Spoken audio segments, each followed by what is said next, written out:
Thank you very much.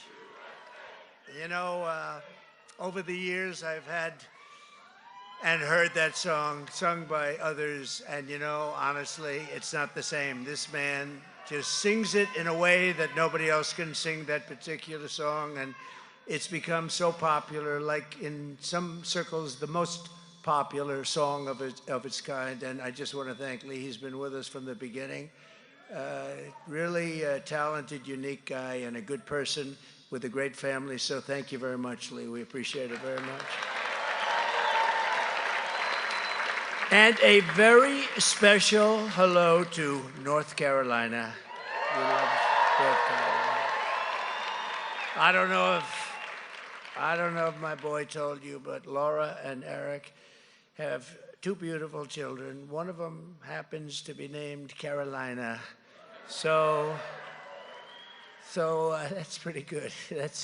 That means you like the place pretty much, huh? So it's great. But it's also great to be back in this incredible state with so many proud American patriots who believe in faith and family, God and country. Thank you very much.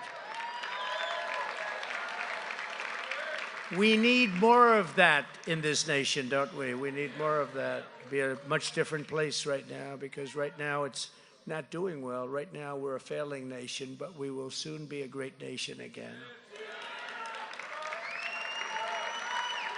Earlier today, I visited western North Carolina and witnessed the terrible devastation from Hurricane Helene. I was actually here about a week and a half ago, right after, but I didn't want to come into certain sections because I wanted to let them do their job.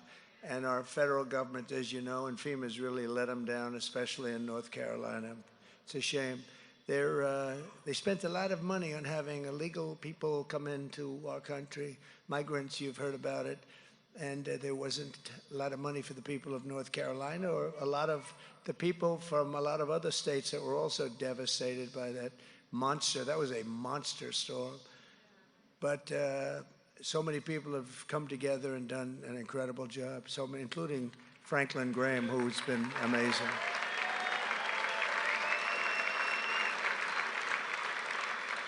To every family who has lost a loved one or a home, our hearts are with you, and we're praying for you. I mean, the homes are bad, but family members are really bad. That's a tough one. It's something you can never really, you can't shake that. But all I can do is say we love you and we're with you 100%. And on January 20th, if we win this election, I always like to say I always like to say if, and people say, oh, please say when. But we have to understand that bad things can happen, but we're not going to let it happen. We're never going to let it happen again. We're doing really well. We're leading. I know nobody in this room gambles, but some of the gambling polls are really in there, like 65 to 35 or something like that. I served one. But nobody here gambles. Does anybody in this room? No. No. Great Christians don't gamble, do they? Oh, no. So we're doing really well. I would say beyond our wildest expectations. And that's not only in polls. More particularly, it's in the votes that are being cast. They're coming in at levels that we've never seen. One of the things that's amazing is North Carolina, so it was devastated, and yet areas that were the worst areas, we just left one, as you know, and I met some of the greatest people, but they just set a record for votes cast thus far, and their homes are gone. I mean, it's an amazing thing. I figured maybe you'd get 50%, and they call it Trump country, and I'm very honored by that. But these are Trump people, and just think of that. Their homes are gone. They've gone through such hell, and it's as big a water, that's as big a water storm, they say, as we've ever seen in this country. And they just set a record. They compared it to the two elections previous, and we have a substantial number more. Can you imagine that? I mean, those are great, great people. Thank you very much.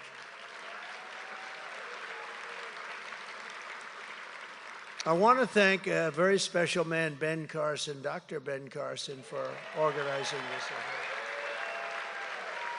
And of course, Candy, because without Candy, I don't know if Ben would be the same. I don't think so, actually. It's a special couple. But can I tell him the one quick little story where you told me a couple of times, but you know, Ben was very tough to beat, actually. He was getting up, and other people were falling in the wrong direction because he was in a primary with me, the original primary. And one day in a church, it was a Sunday morning, and he was doing well, really well. And in a church, he came over to him and he said, "You know you're going to win, don't you?" And I said, "What's this all about?" Because he's a tough competitor. I said, "What is this all about?" He said, "God has picked you to win." Can you believe that? Right?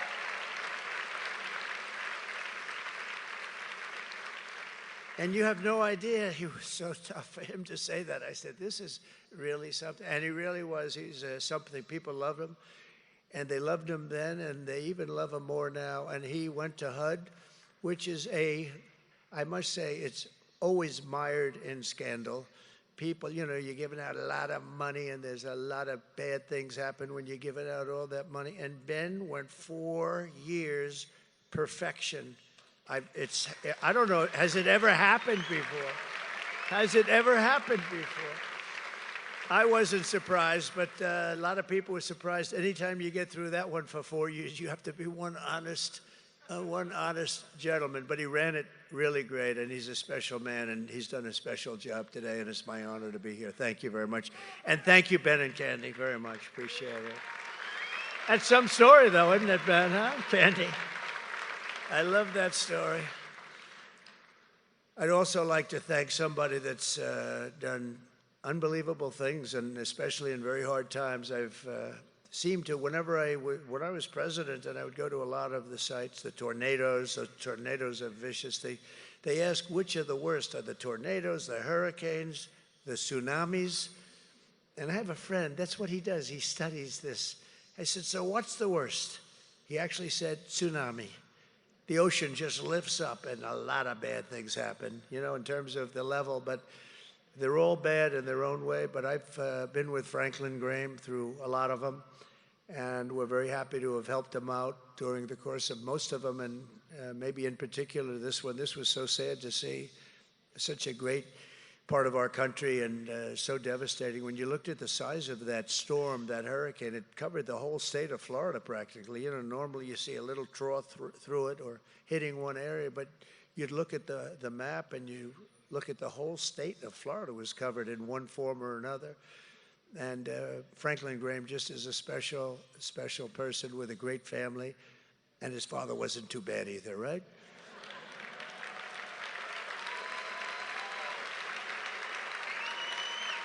You know, my father used to take me like to Yankee Stadium. He loved Billy Graham, and he would take me as a young guy. He'd take me to Yankee Stadium, and he thought Billy Graham was great. And I'll tell you what, Billy Graham's looking down, and he's very proud of his son and his family. I can tell you that without question.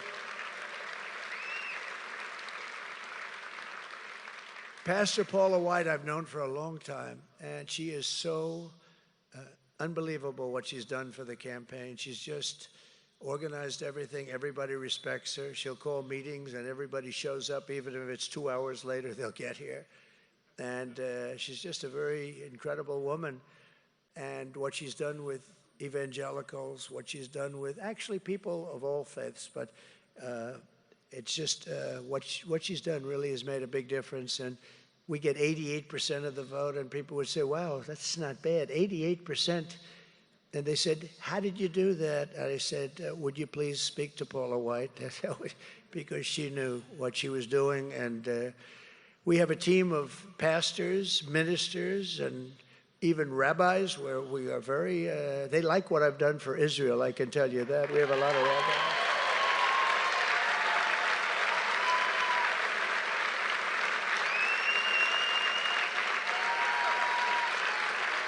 Thank you. Thank you. Thank you.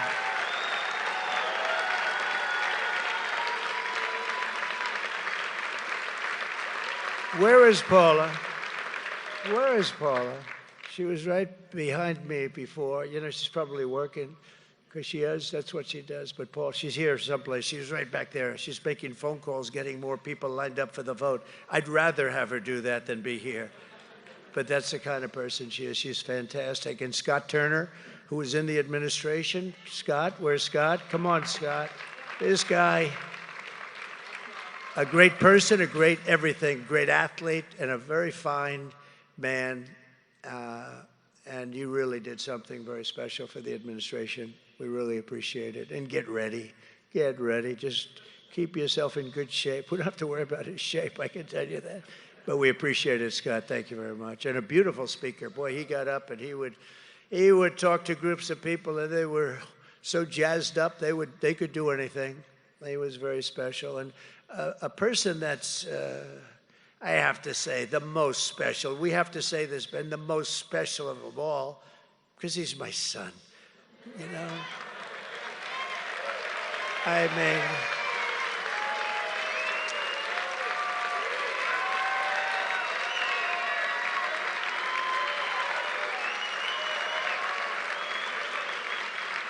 you know, I'm saying, how can he be more special than Ben Carson? But Ben, do you mind if I say he's my son? Am I allowed to say just slightly more special? Oh, you're tied. Let's call it a tie, okay? But Eric has been amazing in business, and everything he's done has been so incredible. He has become a legend in the legal profession because he's the most subpoenaed human being in history. He's gotten more subpoenas than any human being in history. Every day, Congress, and this one and that one, deranged Jack Smith. We had people, the likes of which nobody, you talk about weaponization of government. What they've done is incredible. And he's cool as a cucumber. Yeah, Dad, we got another couple of subpoenas today. Where'd they come from? Congress, this one, that one. And crazy Nancy Pelosi would send them like it's cookies. She had subpoenas on the corner of her desk, and congressmen would just walk in and grab a subpoena, write it, and send it. And I'd say, here, Eric, handle it. He became very proficient. He's a great young man, and he really is very excited about today. Did he do a good job when he spoke?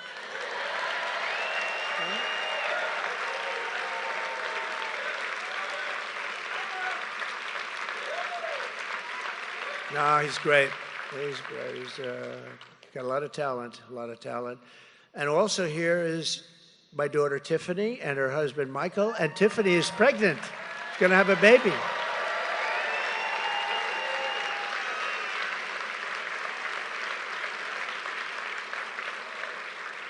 She's going to have a baby, and it's going to be I'm not allowed to say what the baby is going to be, am I? I don't know.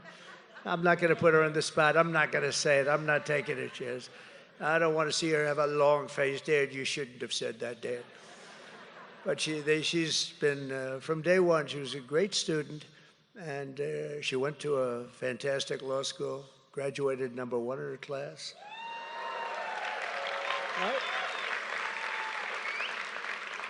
And we couldn't be happier. I mean, it's just never had a problem with her. I shouldn't say, we better knock on wood. Where's some wood around here? Oh. That's one piece of wood. Most of it's plastic. But she's been an amazing person, and her husband's doing a great job. And thank you, Michael, for the job you're doing. Appreciate it.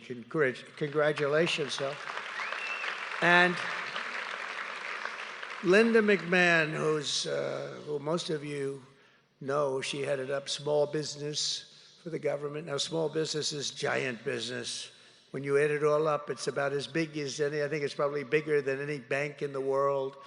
And she was one of our great people in the administration, and a very, very successful woman. She was very generous, I know, with Franklin and with the work done here. She was really very generous, and she's always generous. She's been generous to the campaign, but we're very proud of her. Linda, wherever you may be, where are you, Linda? Linda? Thank you, Linda. Thank you. Thank you. An incredible woman. And a friend of mine also, Steve Witkoff, who's a very successful man. And he is, where is Whitcoff? He is somebody that's been also he wrote a big check for Franklin to take care of a place called North Carolina. And so we like him. Even if we didn't like him, we like him, right? Steve Whitcoff. Thank you, Steve, very much. And Peter Navarro, I heard he gave a great speech. And Peter took a lot of abuse. You talk about weaponization. And do I see my favorite person here? Will you please stand up? What's this all about? Stand up. Wow. Thank you, darling. Right from the beginning, right? Right from the beginning, from day one. Thank you very much. Thank you very much, Alvita. Appreciate it. And thank you to every pastor, patriot, and faith leader here today. We have so many people. You know, this is the worst is when you introduce some, you're in trouble. Because I'm seeing 6, 7 people. I get a lot of people. Then I see a group of 2 over there. I'm in trouble, but let's get on with it. Do you mind? Let's get on. Because with your help, we're going to make America great again.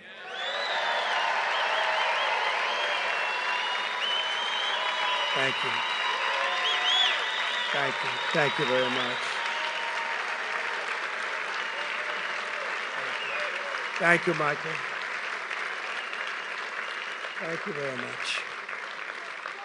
So I was introduced to church at a very early age, and I had a wonderful church actually in Jamaica, Queens, First Presbyterian Church. I don't know if you know it. It was built a long time ago, and it was great, but very early. And then ultimately on Sundays, my parents, Fred and Mary, would drive me into Manhattan to worship at Marble Collegiate Church, where Dr. Norman Vincent Peale, the author of one of the really big bestsellers, The Power of Positive Thinking, he was the head pastor. Great book. It was a great book then and a great book now. Power of Positive Thinking. A lot of people could use a little positive thinking, right?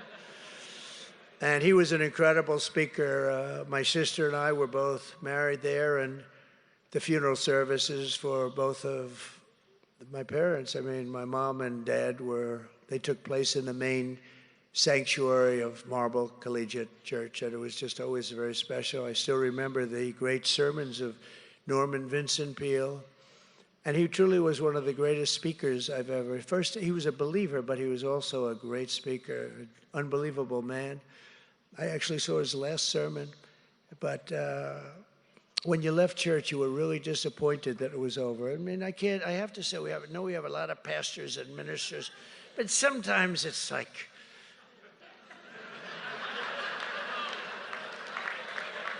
am I allowed to say that? It's like a Biden, you know? Sometimes. Not often, of course.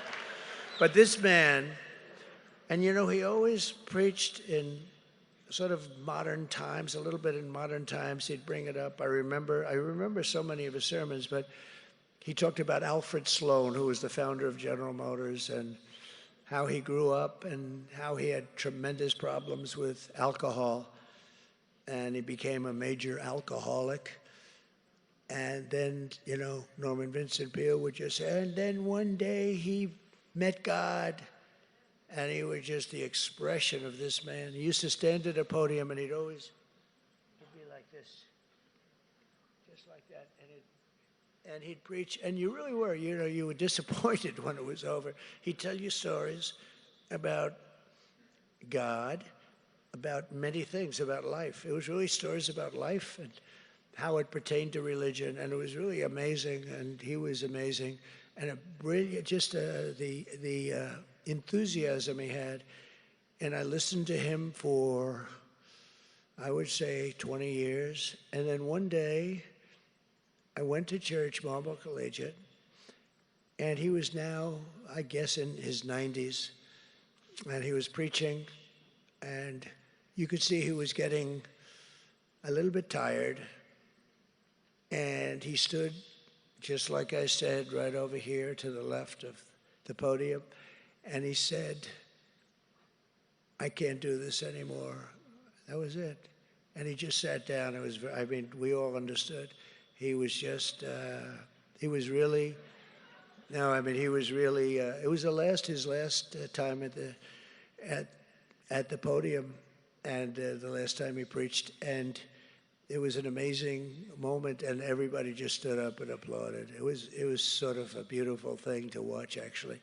But to see him, because he was truly a very big name at the time and very respected. And the fact that he wrote this book that was such a big bestseller, it was a massive bestseller, still is, I think.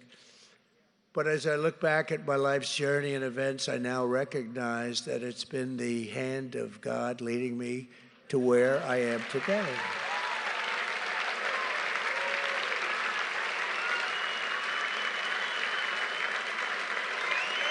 Thank you.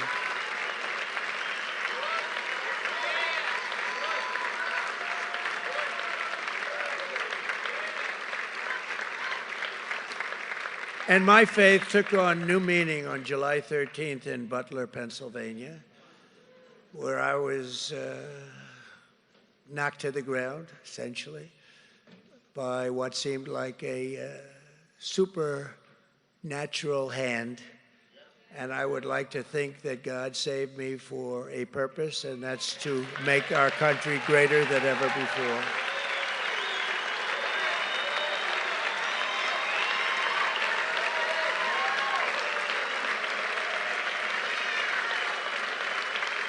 Thank you.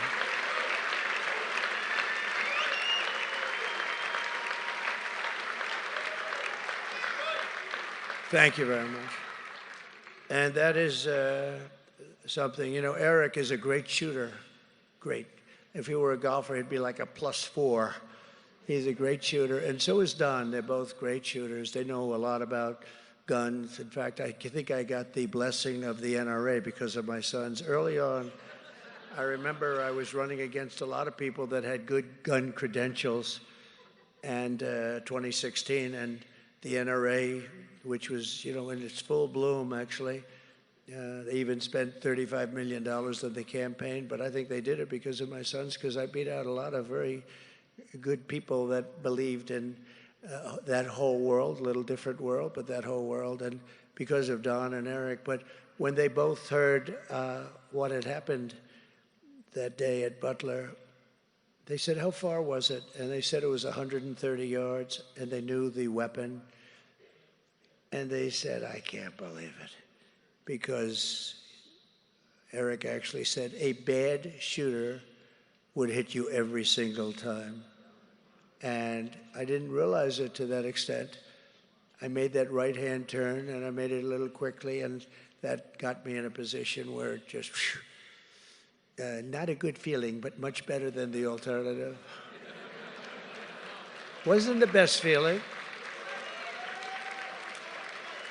And it was a bloody sucker, I will tell you that.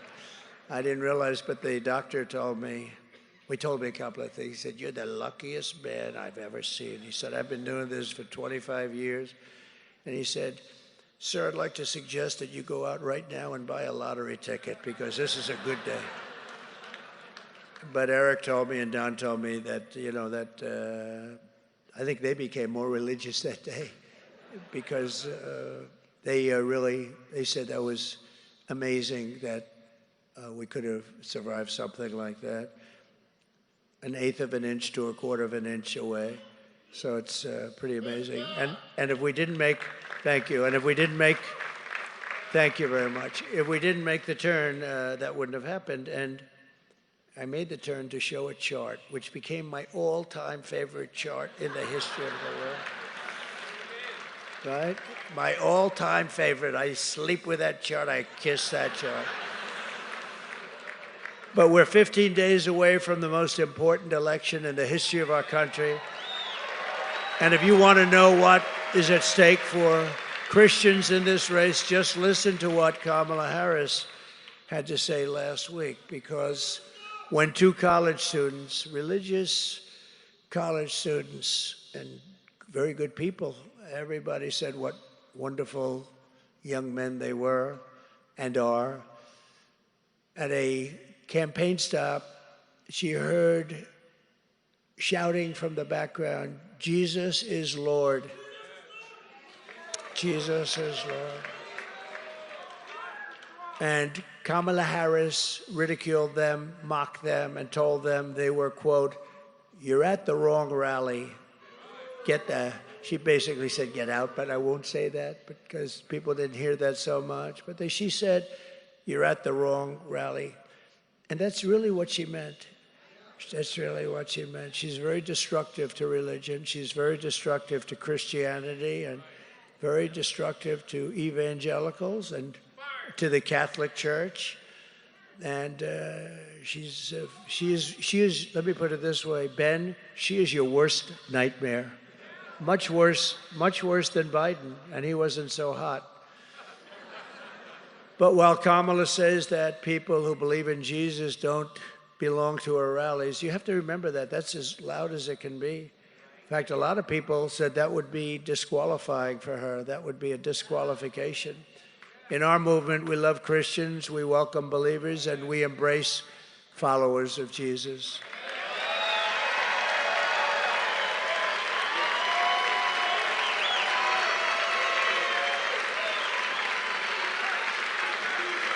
Thank you.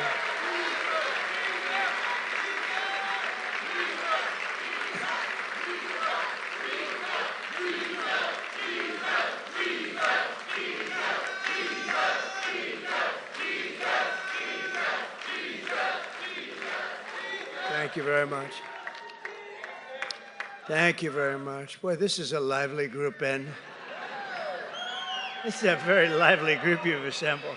What's going on with Ben? This is something, Ben. But at Trump rallies, we don't tell Christians to get lost. We tell Christians to get out and vote.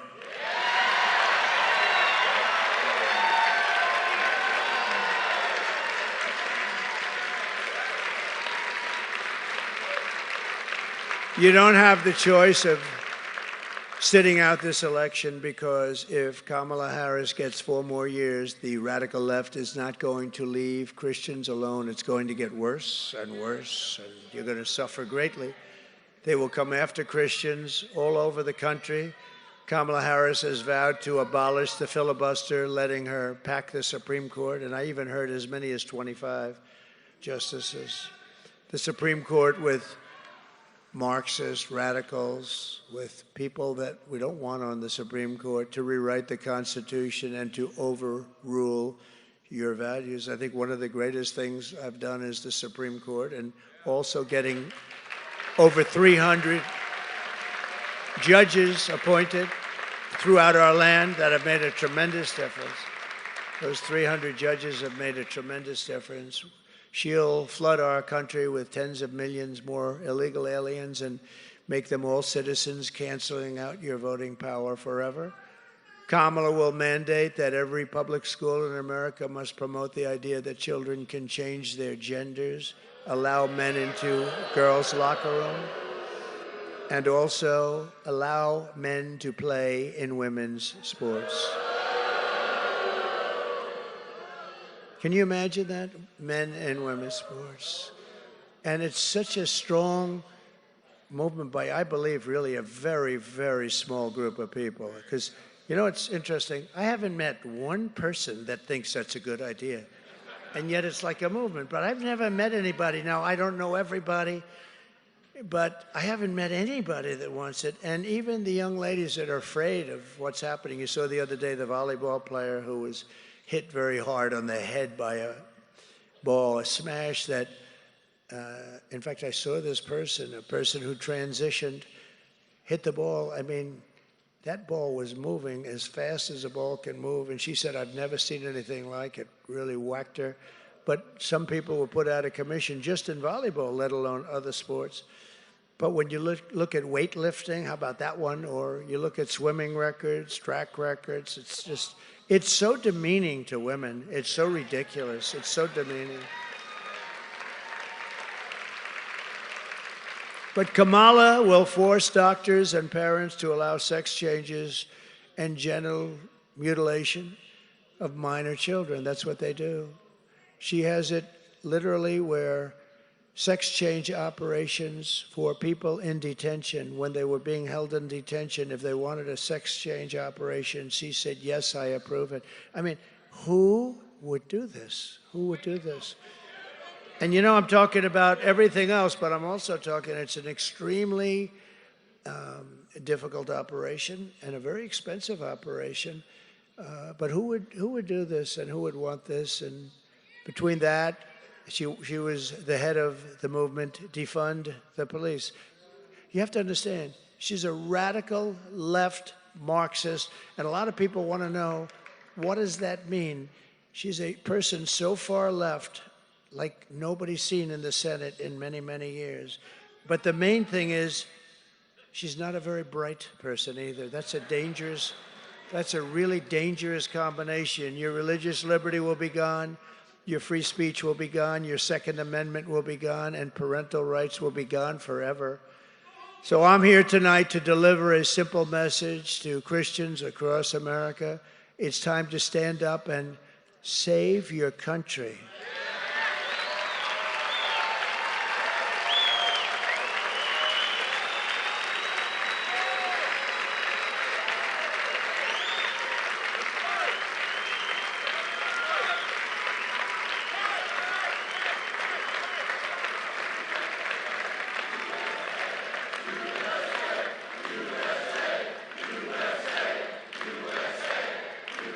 Thank you very much.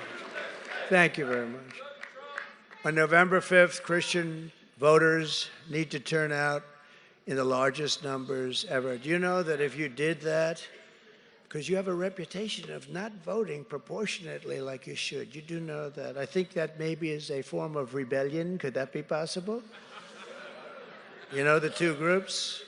Not to equate them, but they are probably associated in some form. But Christians, evangelicals, but Christians and gun owners. Gun owners don't vote. They vote, but very small proportions. If they did, or if Christians did, nobody could ever beat us, nobody. So I hope that we're going to get numbers like we haven't seen. You remember, this is your last day. Today is your last day of registration. You have to remember that. And so if you want to leave right now, go and leave. I won't be insulted. Leave right now and go and register, but this is your last day. So we need to tell Kamala Harris that we've had enough. Kamala, you've been the worst vice president. You're a member of the worst administration in the history of our country. The happiest person around is Jimmy Carter, because Jimmy Carter is considered a brilliant president by comparison to crooked Joe Biden.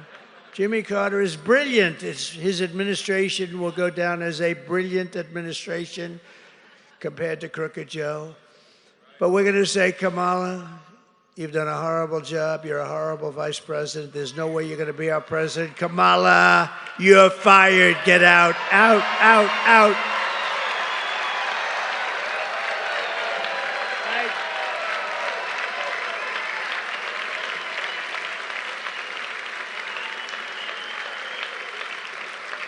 For 4 straight years, I fought for Christians like no president has ever fought before. You know that.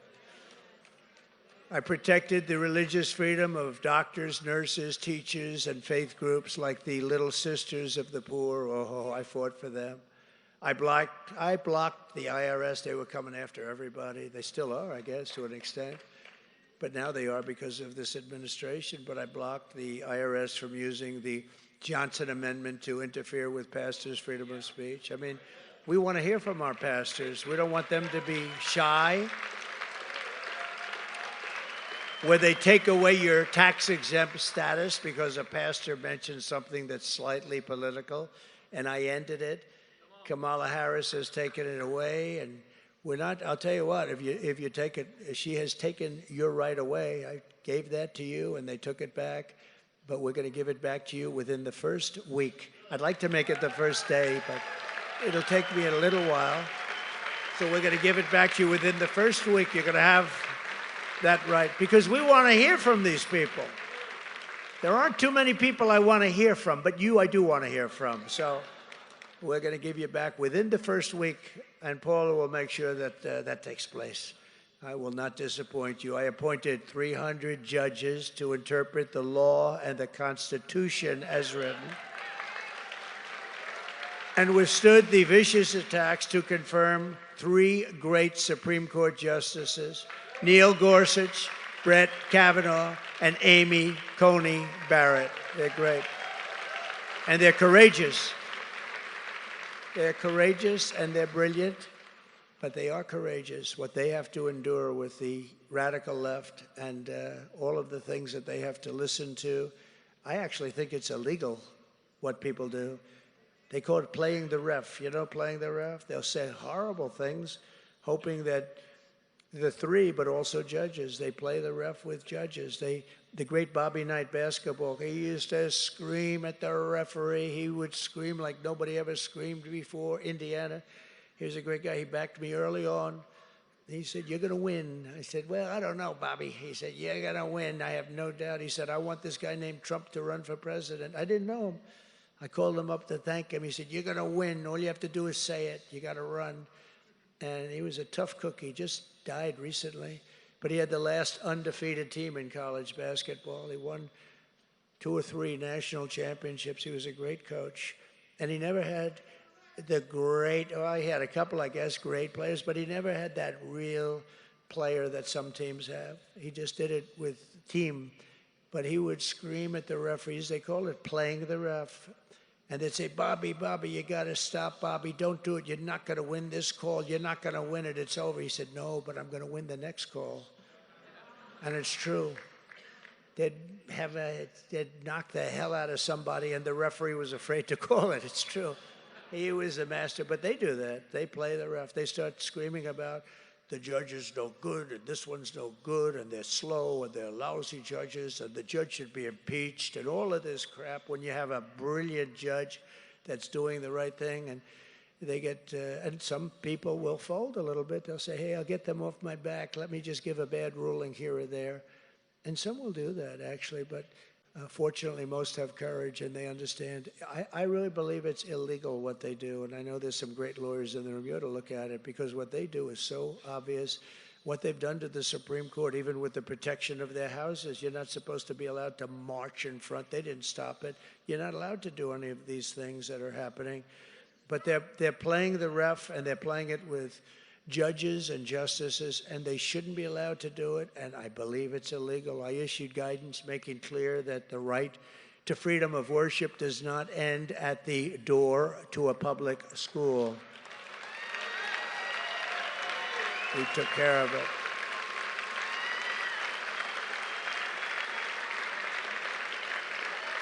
Thank you. Thank you very much. And I stood proudly with our friend and ally, the state of Israel. I kept my promise, recognized Israel's eternal capital, and opened the American embassy in Jerusalem, and actually got it built. I actually got it built. But many presidents, many presidents before me said they campaigned on doing that, and then they didn't do it. And I understand why, because when I got into office, I was called by people, heads of state, highest level. I was called by kings and prime ministers. I was called by everybody. Don't do it, don't do it. And then they heard I was going to do it. And they all called me, and I said, "Just do me a favor." I shouldn't say this because he's a little white, what'd you call it? Yeah, I wasn't available. I said, "Just tell him I won't be available, but I'll call." This, I think, was a Thursday. I said, "I'll call you back on Monday." To kings, to the biggest people from the biggest countries, most powerful countries. And I said, "I'll call you back." And then on Thursday, I announced it. I said, "We are going to do exactly what a lot of people didn't want me to do." They said there'd be bloodshed and everything else all over. There was none. And I did something that no other president had the courage to do. And then on Monday, I called them back. "Hi. How have you been?" "Oh, I tried getting you. I wasn't able to, but you've already done it." So we made Jerusalem the capital, and that brought a lot of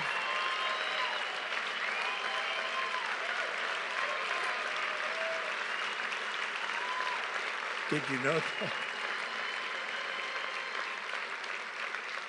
That was something. I didn't know that. So, but I understood why other presidents were.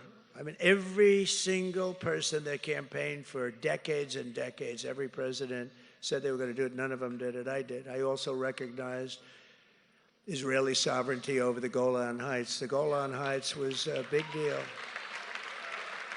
The Golan Heights, that's another thing. 72 years, people would come in and leave, come in and leave. They'd meet every year, every 2 years about the Golan Heights. And I spoke with David Friedman. I said, give me a lesson in 5 minutes or less on the Golan Heights. And he did. Talked about how important it was strategically and before all of the modern equipment and radar and all of that we have now. But it was unbelievably important from a military, because it was the highest point in the Middle East. And I did that, and nobody even asked for that because they thought that would be a bridge too far, but I did that for Israel. And I was the first and only president to convene a meeting at the United Nations to end religious persecution worldwide. Nobody's done what I've done in terms of religion, in terms of Christianity, but in terms of religion, nobody's done what I did.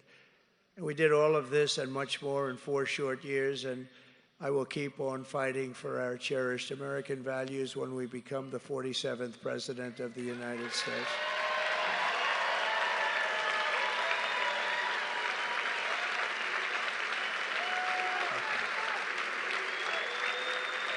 Thank you. Under Kamala Harris, you've seen the Department of Justice target parents at school board meetings. Have you ever seen anything like it? They're like the enemy. It's the craziest thing I've ever seen. These great people, they just want their children to be treated reasonably well. And the FBI would send spies into Catholic churches. I don't know how many Catholics are here, but if you're Catholic, there is no way you can be voting for these people. These people are a nightmare. I don't know what they have against Catholics, but Catholics are treated worse than anybody. So, and by the way, evangelicals are next. You can bet on it. Evangelicals are next, but they label Catholics as potential domestic terrorists, and the fact is that they'll be coming after you soon. These people are sick. These people are very sick people. Christians will not be safe with Kamala Harris as President of the United States. It's not even thinkable. She's going to deal with President Xi of China? I don't think so. I know him very well. He's a very fierce man. Putin, all of these people, I know them all very well. And we'll end up in Third World War because they have no idea. They have no idea. We're not going to have a Third World War, but if they get in, I think that we will have a Third World War out of stupidity, out of absolute stupidity. Think of it. Putin would have never, ever attacked Ukraine if I were president. All of those people that are now dead would not be dead. All of those cities that are knocked to the ground with those magnificent domed towers that are laying on the side, shattered into 1,000,000 pieces, all of that would be up right now. You take a look at those cities, they've been bombed, there's nothing standing. There's literally not a building standing in many of them. As soon as I take the oath of office, I will stop Kamala Harris' weaponization of law enforcement against Americans of faith. We're going to do it. We're going to do it.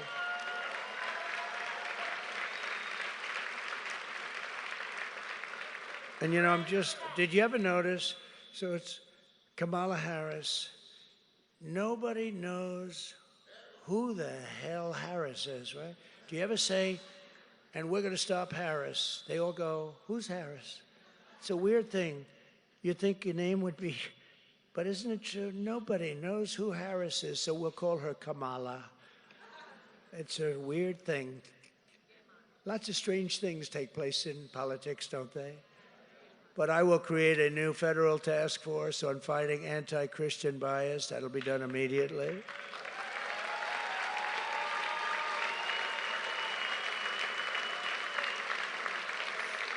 And I think it's very important for the people in this room to know, like Dr. Ben Carson knows, Americans of faith are not a threat to our country. Americans of faith are the soul of our country, right?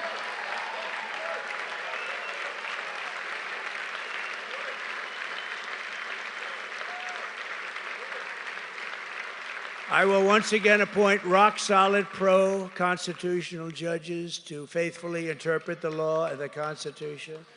You know, the 300 judges that we appointed changed the whole, I mean, it was so bad. It was so bad what was happening out there. And these are great people, and they're fair people, and they do the right thing. We believe in the First Amendment rights of freedom of worship and freedom of speech. And I will deliver universal school choice, empowering every parent to send their child to the public, private, charter, or religious school that is right for them.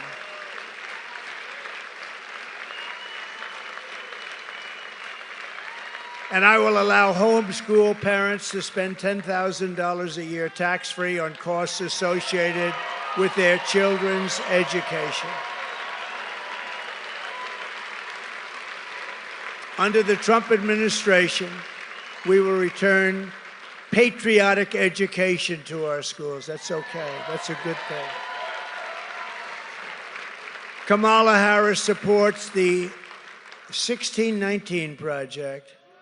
Think of that. She supports it strongly, that teaches children to hate their country. That's what it does. The 1619 Project was condemned by every historian, and yet Kamala Harris's administration tried to push it into schools all across America. She fought very hard for that. She also fought very hard for the people that burned down Minneapolis, that were literally at war in Minnesota with one of the worst governors. I cannot believe this guy's a governor. Can you imagine him as a president? He is a wackadoo.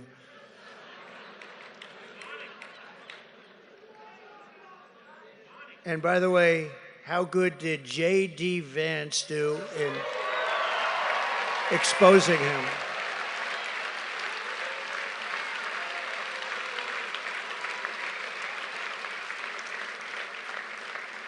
They lie about everything. You know, they were going today, every single thing, every single thing, they say it's the opposite. Project 2025, Trump loves it, he loves it, he loves it. They just say it, and I've totally disavowed it. A group of people went in, I don't know what they did. I said specifically, I refuse to read it, but every time they get up, they say everything that I've disavowed. They go on again and again and again, and the radical left people that are listening to them just let them talk, and they know it's all a big lie, but they just lie. I've never seen anything like it. You know, I've had some political opponents before. I've never seen, even crooked Hillary didn't lie like these people, and she lied a lot. But these people are going, I actually think they're choking, because I watched today, every single thing that I've said, no, no, no, they say, he said yes, yes, yes, like point after point. And no, there's something going on in their heads. Perhaps it's Trump derangement syndrome.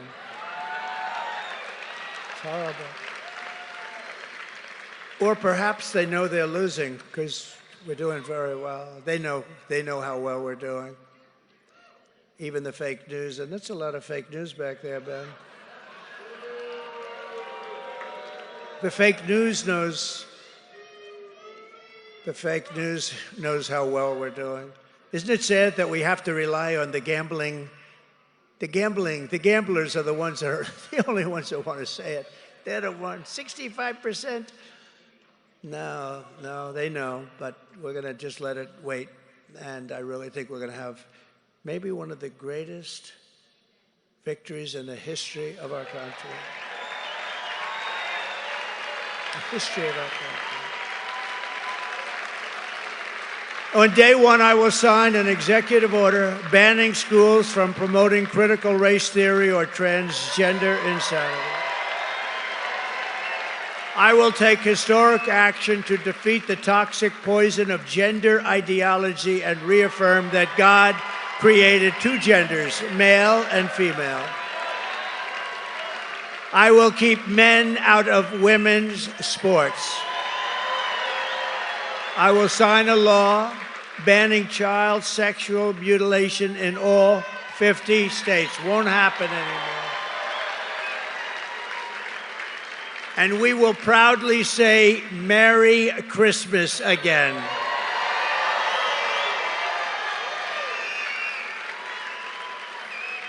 On day one, I will stop the migrant invasion. We will begin the largest deportation operation in the history of our country. I will end inflation, and we will make America affordable again. We will quickly become energy independent again. You know, we were energy independent just 4 years ago. And we will frack, frack, frack, and drill, baby, drill. And I will cut energy prices in half within 12 months from January 20th, the day you assume the office of president. We will have, because we have more liquid gold under our feet than any other country, including Russia and including Saudi Arabia. We were third and maybe even fourth when I got in there. When I left, we were number one in energy production. And we did things that were amazing. We would have right now been 4 times higher than we were. We would have been making money, paying down debt. We would have been in a position that you wouldn't believe, but they decided to do it a different way. It's terrible. Wind, they put wind all over the place. Wind. Kills your birds, and if you want to watch television and the wind isn't blowing, you can forget it. Darling, let's watch the president tonight. I'm sorry, Esther, but the wind isn't blowing. We won't be able to watch. It's not exactly the most reliable source, but it is something. It's the most expensive source by far. I will end the war in Ukraine, stop the chaos in the Middle East, and prevent World War III. I will crush violent crime and give our police the support, protection, resources, and respect they so dearly deserve. We will rebuild our cities, including our capital in Washington, D.C., making them safe, clean, and beautiful again. And we will secure our elections. Everyone will prosper, every family will thrive, and every day we will be filled with opportunity and hope. We will again have the American dream for our children. But for that to happen, we must defeat Kamala Harris and stop her radical left agenda. We have to stop it once and for all. We want a landslide that is too big to rig. Too big to rig. Early voting is underway, so you know what you have to do.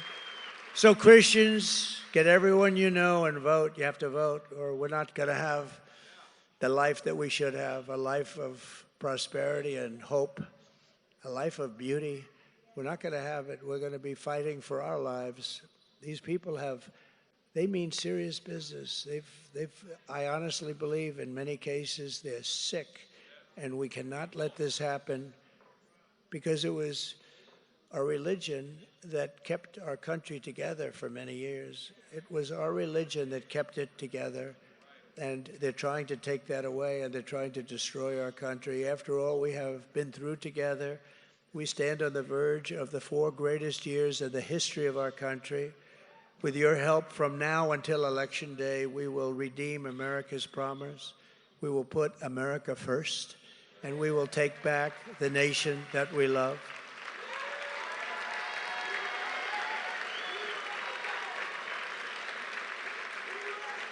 November 5th will be the most important day in the history of our country, and together we will make America powerful again. We will make America wealthy again. We will make America healthy again. We will make America strong again.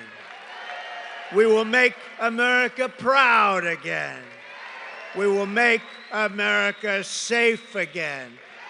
And we will make America great again.